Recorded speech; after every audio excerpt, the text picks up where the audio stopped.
So again, my name is Alice Trindle, and I'm very proud to be an East Oregonian. I'm a lifelong third-generation Oregonian, and very fortunate that I chose some great parents that were ranchers here in Baker Valley. And I also chose pretty well as far as my 5 brothers. I think they'll probably be chuckling when I say that, but we get along very well, and they were certainly a big influence in my life growing up. In that time on the ranch, all those years growing up, I just had beyond a perfect opportunity. We had horses to ride. My good old Token that was, he was old, I think, when I was young, so he probably was in his 20s and absolutely went everywhere, an old Token. And we just, really, Dad was a very big proponent that you spend the first good 10 years probably riding bareback. And so pretty much everywhere we went, from all of the great imaginary capers that we pulled off with cowboys and Indians, and always the Indians were the really good guys because they rode bareback, of course. And we had all kinds of just great adventures. So lucky that we could just go wherever we wanted to go. It was about in the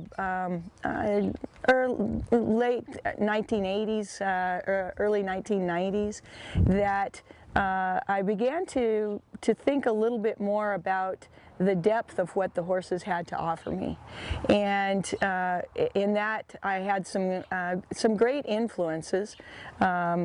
Prior to that time, I'd say my primary influences were my brothers in starting the horses and giving them the time to be able to figure out how we could get together to develop somewhat of a relationship, although I never put those words to it at that time. But about the late 80s, I had the good fortune that my farrier just suggested to me that a Mr. Ray Hunt was coming to John Day, and that I might really enjoy going over and watching him. And I have to say that when I arrived there and saw Mr. Hunt on this beautiful little quarter horse, and how effortlessly he was able to direct the horse, and the horse was just truly with him, that there was something there that I said, I'm not sure how he achieved that, but whatever it was, I wanted to know more, and I would love to have had that feeling. And even from that point on, and I was so clear about to me it was more about the emotional and tactile feel that the horses could give back. I certainly didn't have many words to put to it. I just knew that it was a depth that I wanted to seek. I wanted to observe more. I wanted to compare more. I wanted to understand more. And I wanted to have that kind of a feeling with my horses. Not long after that, I was introduced to Mr. Pat Pirelli. And this was kind of back in the days that Pat actually was traveling on his own. It was in his early days of getting started. And I have so much empathy for folks that take a clinic, because I remember my first time that I ever took a clinic in my entire life, and it was a Pat Pirelli clinic. And there I was with my old horse Skip, and he wasn't that old at that time. He was probably about 5 years old. And my web halter and my short lead rope, and Mr. Pirelli was saying, well, just shake the rope at them there and they'll back up. And I'm shaking and shaking, and I'm sure everybody in the whole audience is watching me, and my uncomfort level was very, very high. And it's actually, I think, a good lesson. Sometimes the best things you learn in clinics, when you take clinics, are the things that give you empathy for what you're asking of your horse, and maybe some of your other relationships in life too. But it was a great introduction. And the next really two big influences really stem from my great fortune to have met Mr. Tom Dorrance. And I was telling Emily a little bit earlier about an experience that's just a snapshot in my mind that happened just right down the road from here, and seeing Mr. Dorrance, Tom Dorrance, and Mr. Dan Warnock Sr., both men of kind of small stature. And they were sitting in this huge, great big arena, and they grew up together up in Wallowa County, which is just over the mountains here, and probably hadn't seen each other for a little while. Dan actually was one of the few people that Tom invited to come be there when he was inducted into the Hall of Fame, and there are the two men just sitting and having this conversation, and there was such a lovely way that they used their hands that as I think about it now, I've seen in many true great horsemen that you can see as they talk, there's just a feeling that is emanating through those hands. It's not that they talked with them, but they talked as they were actually part of them, and they helped to refine what they were saying.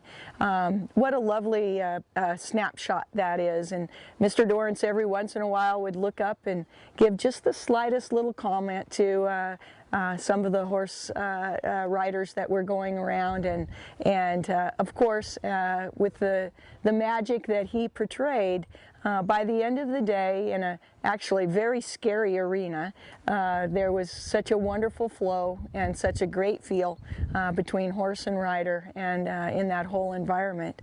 What a big influence that was on my life, just to be able to have had such a slight introduction, and again to observe and say, there's so much more that I wish I had here, that I know will enrich my life.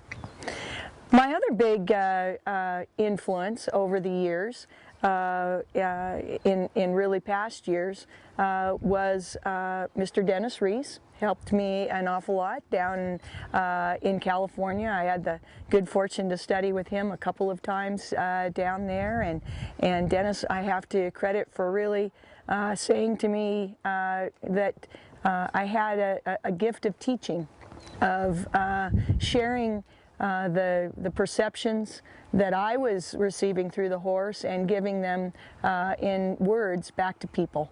And I really am fortunate that Dennis said that to me.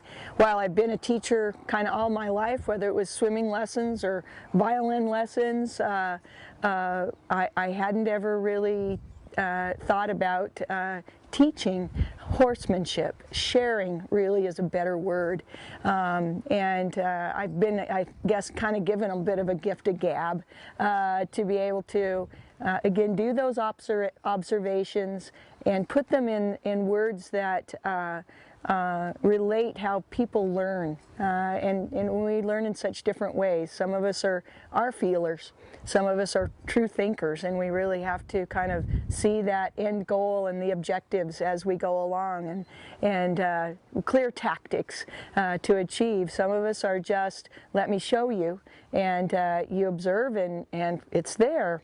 So it's great to be able to move forward with trying to share, I think, what really was kind of a gift that was given to me. And again, maybe some people just say it's a gift of gab, but it seems to be working out pretty well. So really the last great influence on my horsemanship journey has been Bettina Drummond. And for those of you that are not familiar with Ms. Drummond, she was a protege of Nuno Oliveira, who without a doubt across the world is considered one of the true master horsemen of our times. And Bettina showed up out here in Eastern Oregon to give, really share what she sees, I believe, as her destiny and her obligation, is to share some of this wonderful knowledge and feeling that Mr. Oliveira gave her. And I sometimes kind of chide her a little bit at this point, because Bettina truly is one of the few master horsemen of our current time that is still living. And rather than just living in Mr. Oliveira's shadow, she certainly is creating her own light, and the legacy that she will be leaving is tremendous. And what an opportunity that we actually have a living legend that we can learn from right now. And I've had the great good fortune to be able to study with her out here in Eastern Oregon, as well as go back to Connecticut and spend a little time with her there. So that's kind of my horsemanship background, and I think where I am right now is really looking at how we as a group of fellow seekers can move forward to even going deeper with our relationship with horses, that we can share that knowledge in a positive, non-egotistical kind of way, that we can observe and compare and contrast and take away from that little bits and pieces that simply make our life more rich. And certainly the horses for me are the impetus for all of that. And while I oftentimes say it's all about horses, but it's not about horses at all.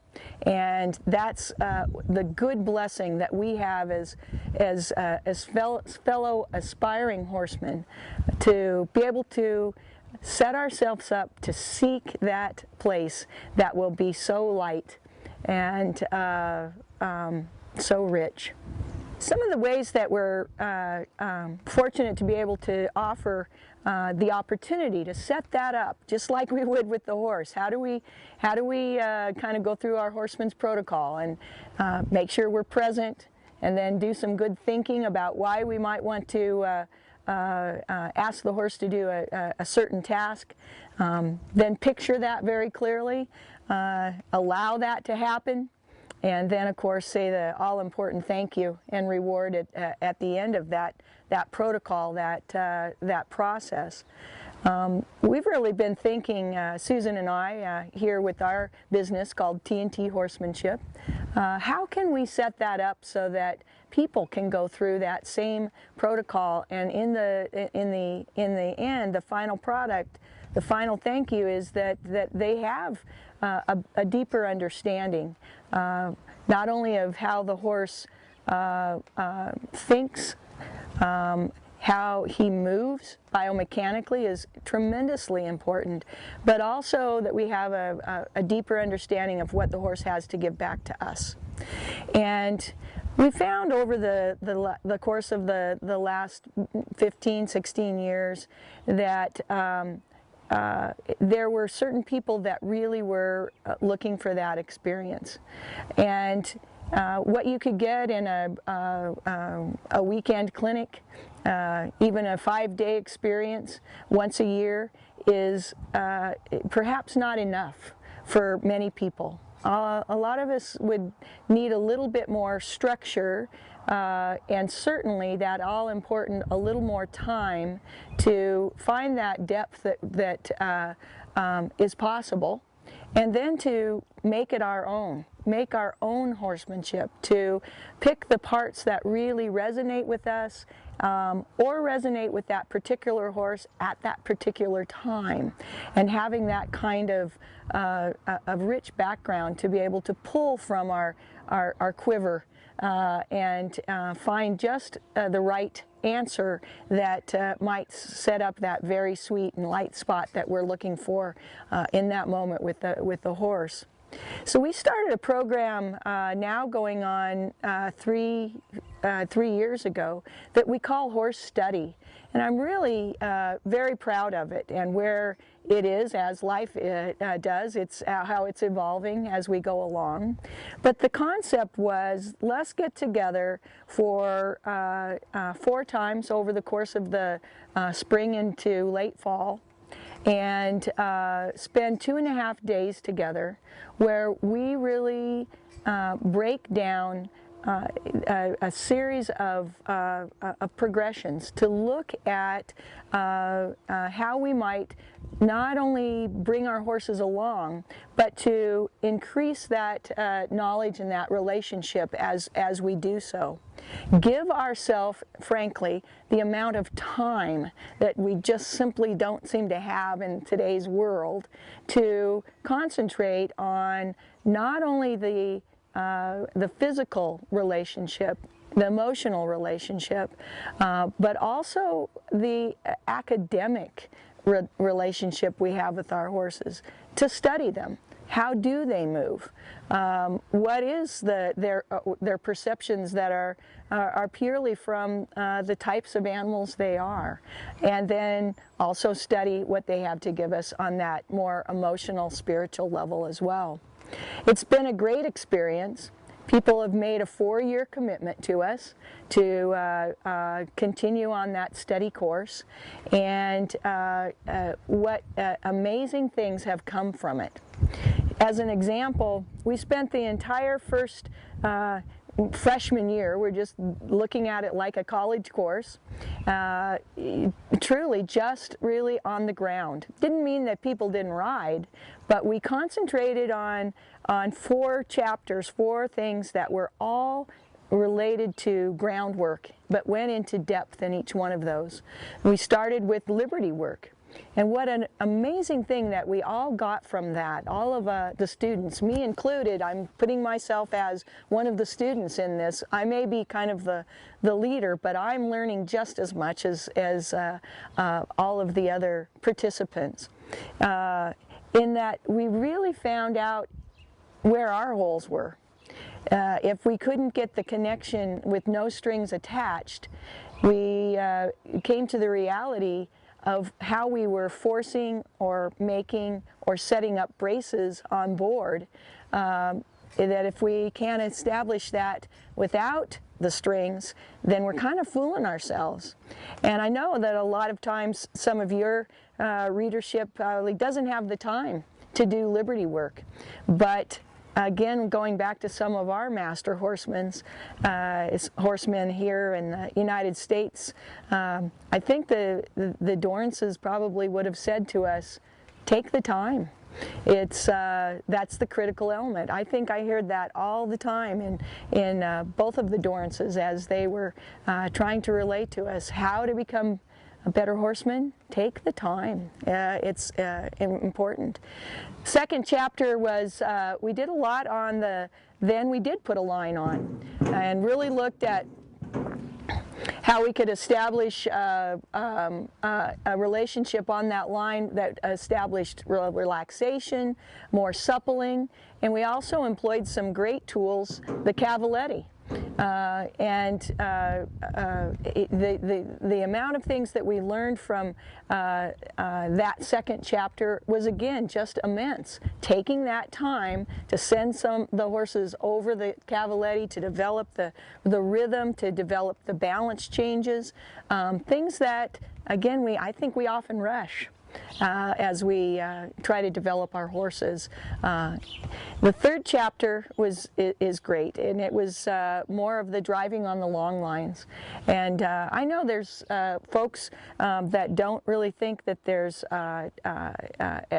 too great of advantages. There are some disadvantages to driving on the long lines, but truly pursuing that in more of a classical way, we saw just such a difference in, one, the horse self-carriage and self-confidence, but we also saw a huge difference in how the human began to understand how the horse moves, how the horse balances, where balance goes from and moves to, and we began to understand the relationship of how our hands can really be there to fix and refine and adjust.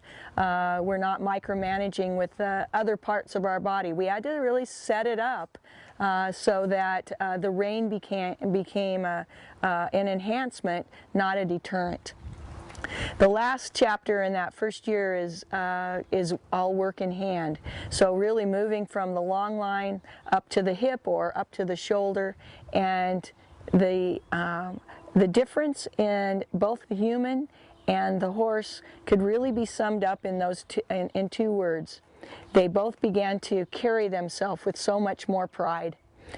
There was self-carriage, and along with that was some self-confidence that I could ride through anything, and do that in a posture and in a balance that I'm very prepared to take on the world. So that's kind of an example of that first year, and we've continued to pursue that. We're in our junior year with the first class, and really applying some of those things that we learned from the year prior up as we move forward. We've kind of used as a basis the dressage training scale, and said, you know, those master horsemen of the last 1,000 years probably had some real knowledge about how to bring your horse along, and look at that from a standpoint of how could we break down those rungs of that development and training ladder, and truly understand it, and then maybe help our horse to develop it, and us then to develop it with our horse.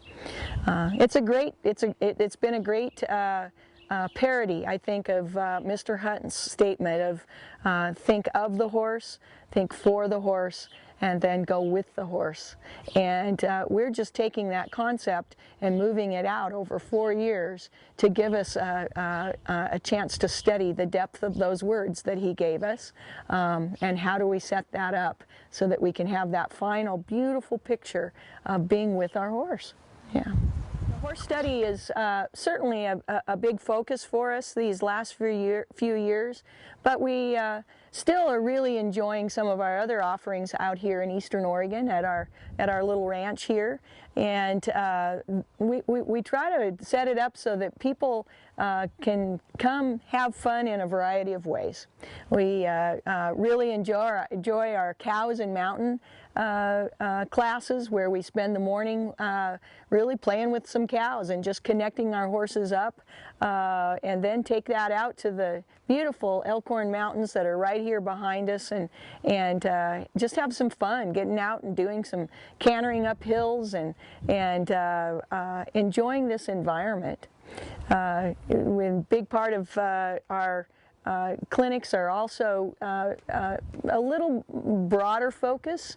For instance, the annual women's retreat is a very popular one, of coming together for 5 days and staying in our beautiful bunkhouse that's very comfortable for everyone, and just enjoying a little bit of structured learning in the morning, and doing great fun things with our horses. And what we see is, in that attitude of coming here in this beautiful environment, kind of giving yourself over to the place, forgetting all that's back at home for the most part, and just enjoying your horse and the horse enjoying their human. It's a great joy that comes from it. My other real favorite clinic that's a bit different, I think, than some other folks are offering in our sort of cowboy costume is the annual Work in Hand clinic, where we take the time to really break down what the classical masters had to teach us as far as what work in hand can offer. And certainly they spent years just work in hand before they ever got on board the horse. We tend to kind of rush things out, I think, out west just a little bit, and we break it back down and take those 3 to 5 days to look at all the advantages that that work in hand has to offer in developing that wonderful self-carriage and self-confidence. So there are a number of clinics and opportunities to be able to come out and again enjoy this beautiful environment that's here, enjoy some of Susan's excellent cooking, and the accommodations are quite fitting as well. So we would invite folks to check it out on our website. It's TNT Horsemanship, and we'd love to see you out here in our neck of the woods.